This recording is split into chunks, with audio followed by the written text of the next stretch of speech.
There's another body. He's on that side. You are tuned in to Faces of Success Radio. I'm your host, Pearl J, and we are here with a dramatic story to bring to you live right here on facesofsuccessradio.com, where we have an accident that actually took place with 5 people at 3 a.m. in the morning.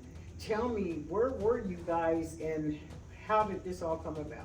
So, at 3, it was myself, Gretta, and my camera guy, Anthony Reed, and we were filming a segment for a video that I'm working on, a music video.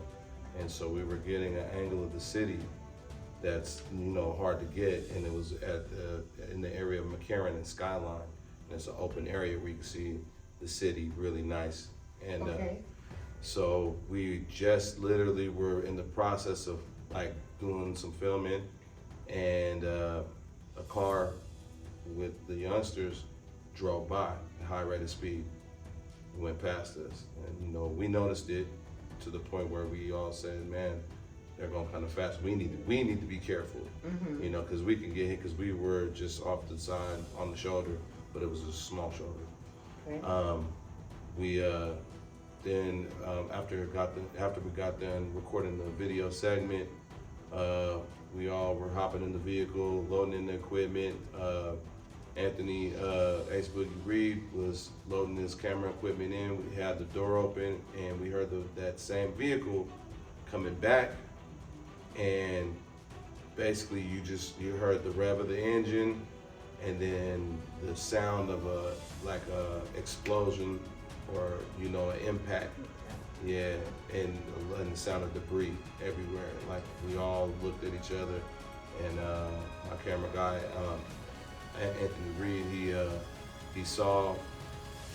he heard exactly everything, clearer than everybody, because he was standing right there. And we just hopped in the vehicle and went to investigate from where we were at. It was not more than a block around the corner, around the bend. As we came around the bend, that we came upon the scene. Okay, that's what I wanted to jump right into with you. Can you describe the initial scene when you arrived at the accident? Yes, the scene was very chaotic, extremely chaotic. The first thing we noticed was the vehicle on fire. Zach, move back more, back.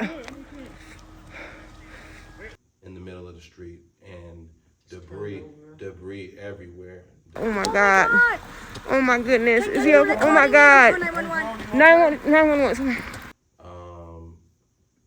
There was. And what prompted you to actually get involved and give assistance to the people that were injured? When you see an accident of that magnitude, instinctively, I just reacted to save lives, to ensure people were okay. Okay. It doesn't matter who they were. I just was ready to save lives if I had to. And what steps did you take to access the situation and prioritize your actions? Well, first, by observing where everybody was at, trying to locate people was the first thing. Call 911 immediately. Gretta was right there. She was like, make sure, she was making sure everything was going properly. She was checking on the people, making sure, she was just worried, speaking to them, telling them everything was gonna be all right. And people, You're okay. You're okay. Get over here. You're okay. Okay. right, and people that were gonna be here for them. And I was calling 911, and I spoke to the dispatcher for a minute, and then I had to hand the phone over to Gretta because I couldn't. It was taking too much time. It was kind of like talking to her was taken away from saving the lives. Mm-hmm. So I just handed the phone over to Gretta, and immediately went into the mode of trying to check on and get people away, because the fire was growing more intense by the second. And it was burning really hot, and all the bodies were next to the car. Not Zach. Get the other guy. I don't think he's alive. Except for the one that he was a little bit farther out. Everybody else that I like pulled away were right, like pretty much up on the car still. So. Okay, so let's rewind it a little bit, and we're going to go back to when you actually made the 911 phone call. Yeah. What was that phone call like? Panic. I was, like anybody in a situation where it's something extreme going on, where lives are at stake. Like the timing of arrival of emergency personnel is the key to survival. I basically immediately let the dispatcher know, hey, you need to get here right now. There's bodies in the road. I don't think so. Oh no. CPR. Hey, stay with us, bro. Stay with. Vehicle is on fire. It looks like there's fatalities, but we're trying to locate more people, trying to look into the vehicle, make sure nobody was still in the vehicle while it was burning, which was still hard to tell. I still couldn't even tell you if anybody else was in there or not. I think another guy, Gretta spotted another person rolling from down the hill, rolling down the hill from right where the accident is, because we were on a hill coming down. Zach, there's a guy on that side rolling. There's another body. He's on that side. I've been saying that for about 5 seconds. He's rolling. Yes. So when you were on the phone with 911, can you kind of give us a transcript of what that conversation went like? What was that conversation? So the conversation was more like, said, we need emergency personnel here immediately. We need help right now. There's bodies in the road. The vehicle is on fire, and basically we need you to come right now. And then I said, I can't talk. Can you talk to somebody else? Because I'm gonna move. I'm letting you know. I was like, can I move the bodies from away from the car because it's on fire? Mm-hmm. And she was like, you can do whatever you want to do. And I said, well, I'm gonna do that because that needs to be done right this second. So I handed the phone over, and I handed the phone over to Gretta so she could continue the conversation with her. And I went and started to grab people. And some media outlets have you listed as a good Samaritan. I see you as a hero out there. That at that time of the morning, a lot of people, it's probably running through their mind, what would he be doing, out there at this time of the morning? But I guess, you were one of God's sent angels to be there to help, with this type of emergency type of situation out there. And so, Gretta, how did that affect you? Seeing your husband actually in action, seeing that in action like that out there, moving bodies, lifeless bodies at that. Because I understand there's 2 people that actually died at the scene. So how was that for you as a wife watching your husband in action like that? So when it was scary, because when I told him, I said, grab them, because you could see this fire. It was getting worse. I said, Zach, grab him, pull him away. As he was pulling them away, the fire is getting bigger and there's popping noises. So then it just played in my head like, okay, please, I'm thinking this car is gonna blow up at that time. Mm-hmm. It was like a movie scene. I was very proud of him. At the same time, I'm scared. My heart's beating. My anxiety's getting really bad. And while he was moving lifeless bodies, what was you doing at that time? At that time, I had my phone, record, so that they'll know what's going on, because I remember when the officers got on the scene, they're gonna want to know what happened. I had my phone the whole time, and so this question is going to be to both of you. when you're looking at these little guys, youngsters, teens, whatever you want to reference them as, we're undecisive about that because we do not know their exact ages. What do you really think happened out there? From you know what your observation? My observation, it was young people probably celebrating, like having, this is close to like graduation, and the weekend, Memorial Day weekend, and I think they were excited, whoever the owner of the vehicle was, it was a high performance vehicle, so they probably were enjoying the night in their high performance vehicle. They probably might have been, I'm not going to say that they were, but they could have had been intoxicated a little bit, and they were looking like they were just trying to like have their kind of fun. Because I'm in the car culture and stuff like that, so I kind of can relate to young kids when they have nice cars like that, and because at the crime scene, did you guys notice anything, any alcohol, drugs, or anything like that was noticeable that, We weren't even able to pay attention to that due to what was going on, but Greta did observe the scent of it off one of the guys. One young man, he was pretty much going panting that breath, and he's on his side, so I had his blood coming out his head.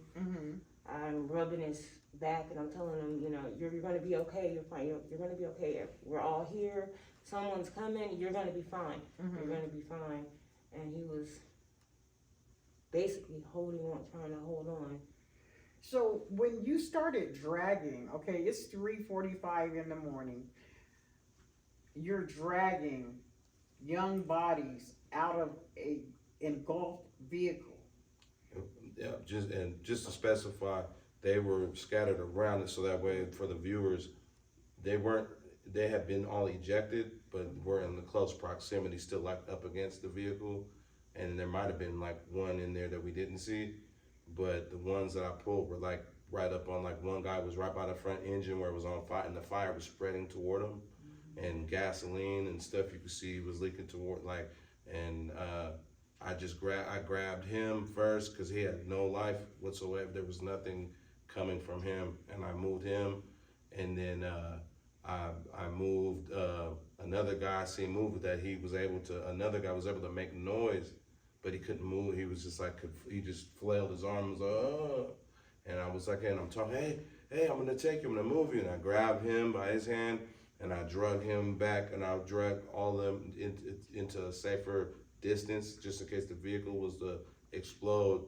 and them not be in too much danger of where they were at. I even had to back my vehicle up a little bit in the whole process as well, and move it out the way, because we started to hear the emergency personnel on the way, so we wanted to clear the way. And as they were coming in, and I made sure I slowed them down, let them know the bodies are here, like laid out, so not to come in, Right. speeding. Yeah. So you're tuned in to Faces of Success Radio and TV. We have Greta and Zach here, right in Reno, Nevada, that experienced one of the most, golly, heartfelt, oh man, I don't even think I have enough words to describe what you guys endured last night, and for you guys, but what you guys did to help. What would you like to say to their parents? Well, definitely, I want to let Greta speak first from her being a mother, because she can relate to the parents with loss. I'm gonna let her speak first on that. I just wanted to know we tried. I'm sorry, I can't hear you. We just wanted to let them know that we really tried. So sorry for any of their losses. They weren't alone. Good thing we were there, God knows how long they could have been if we weren't where we were at that time. I'm lost for words. Yeah, I want to definitely say that our hearts definitely go out to the families and all the friends and all the loved ones, to the people that survived and the people that didn't make it as well. that they didn't leave alone, and there were people that care authentically. Doesn't matter who you are, what your color is, doesn't matter, just you're alive and you're important. So we're there. That was so tragic. I mean, so tragic. And you just don't know, when those type of situations are going to occur. But I gotta say that God had you guys all there for the right reasons last night, because that could have turned out a whole lot different, especially by you guys stating that there was gasoline and stuff leaking from the vehicles and it was engulfed in fire. I've never lost a child. And I could just imagine, waking up, getting news that, something like this is taking place, and, sometimes, your last conversation with your child might not have been the greatest, as a parent, you have to, really be careful of the things that we say and share, because we don't know what's going to happen in the next 5 or 10 minutes. Everybody gets up and leaves the house and expects to go back home, but we really don't know. Only God knows.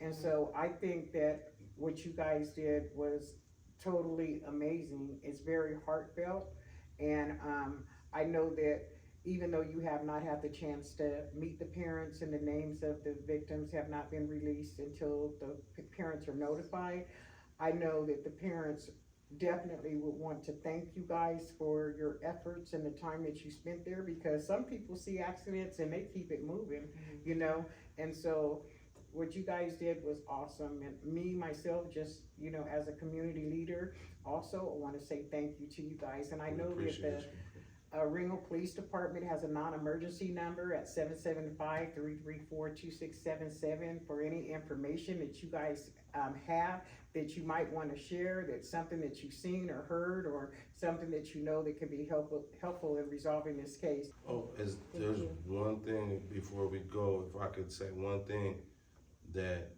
we really appreciate Pearl J for putting a face to the actual heroism and what was done out there, and letting people know, because other outlets are aware, but we'll only be as what has been put out there as the Good Samaritans if it weren't for someone like Pearl J.